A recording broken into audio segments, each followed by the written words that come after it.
c'était pas une fin en soi pour moi que de devenir chanteuse.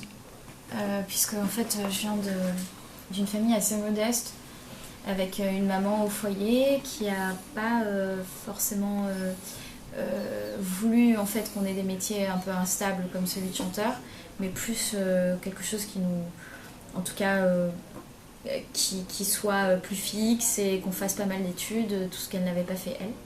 Donc tout le monde rêvait d'être docteur et finalement vous êtes chanteuse. Finalement, je suis chanteuse, quoi. Ouais. Enfin, pas vraiment docteur, mais j'aurais bien fait, je sais pas, journaliste ou peut-être même prof, je sais pas.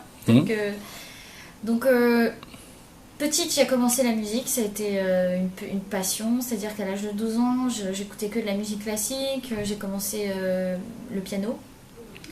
J'en ai fait pendant 4 ans, ensuite je suis rentrée en France et là j'ai découvert la maison de quartier puisqu'en fait ma mère voulait m'inscrire au conservatoire et ça a été un échec puisque j'ai été prise pas en pratique mais qu'en solfège. Solfège.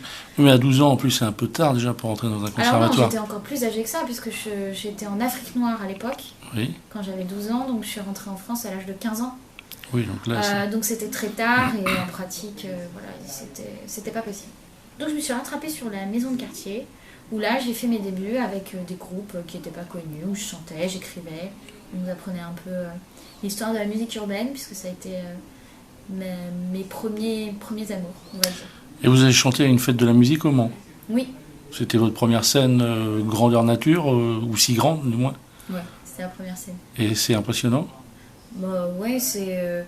Moi, je vivais le truc avec beaucoup d'insouciance. Vous savez, en fait, quand c'est une passion, vous n'êtes pas forcément traqueux ou...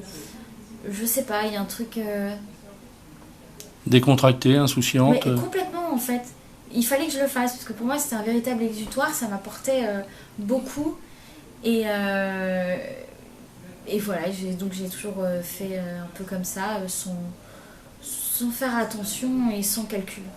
Et c'est à partir de là que vous stoppez vos études ou c'est quand vous vous lancez dans la télé-réalité, pardon? Non, en fait, ce qui se passe, c'est que à 17 ans, en fait, je suis en train de passer mon bac. J'ai un album qui est dans les bacs, donc à Fnac, Virgin, etc.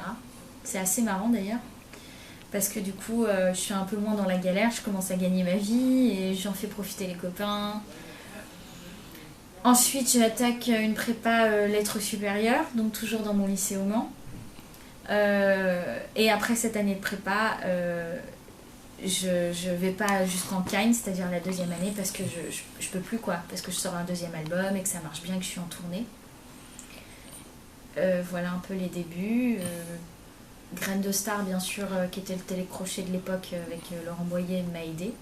Bien sûr, parce que c'est ce qui m'a fait connaître du grand public. Donc ça m'a propulsée. C'est à la suite de cette émission qu'on m'a proposé un contrat. Est-ce que c'est dur de rester toujours à un niveau haut niveau pour les ventes de disques, de pas tomber un peu dans l'oubli par rapport à vos admirateurs, quoi? Bah, c'est toujours difficile, surtout qu'aujourd'hui on crée des stars tous les jours, parce qu'il y a de plus en plus d'émissions, de plus en plus d'artistes qu'on veut médiatiser, propulser, etc. Donc bien sûr il faut tirer son épingle du jeu. Moi je sais que je suis arrivée au début des années 2000 et en 2005 déjà on a commencé à connaître la crise du disque, enfin on était en plein dedans.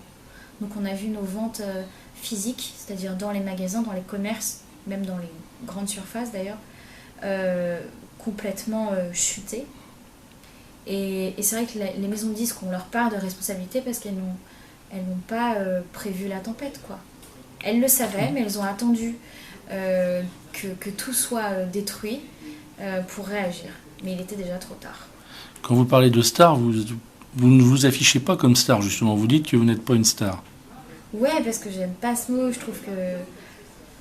Je sais pas, pour moi, je préfère le mot artiste, je préfère le mot chanteuse. Ça me va très bien. Star, pour moi, c'est une star. Je sais pas, moi, c'est Johnny Hallyday, c'est Michael Jackson, c'est... Voilà. Et là, la génération Goldman, c'est une belle aventure? Ouais, très belle aventure. En ce moment, donc, on est en tournée, on fait des séances de dédicaces partout dans toutes les villes, on fait aussi des petits showcases, tout ça avec Baptiste Jabiconi et Ben Diverise. Et on se marre beaucoup et c'est un projet très intéressant parce que effectivement Goldman est l'un des plus grands artistes français. Et Qu'on ne voit pas sur scène, hélas. qu'on ne voit pas sur scène, mais bon, il a signé sa retraite depuis bien longtemps. Mais c'est un artiste que j'apprécie particulièrement. On parlait de star tout à l'heure, bah voilà, lui c'est une star, mais voilà, il a toujours œuvré discrètement. Et il a toujours eu cette humilité, mais alors là, incroyable, et j'admire ça chez lui, quoi. On connaît rien de sa vie finalement, et pourtant c'est l'un de nos artistes les plus populaires. Quels sont vos projets proches pour l'avenir?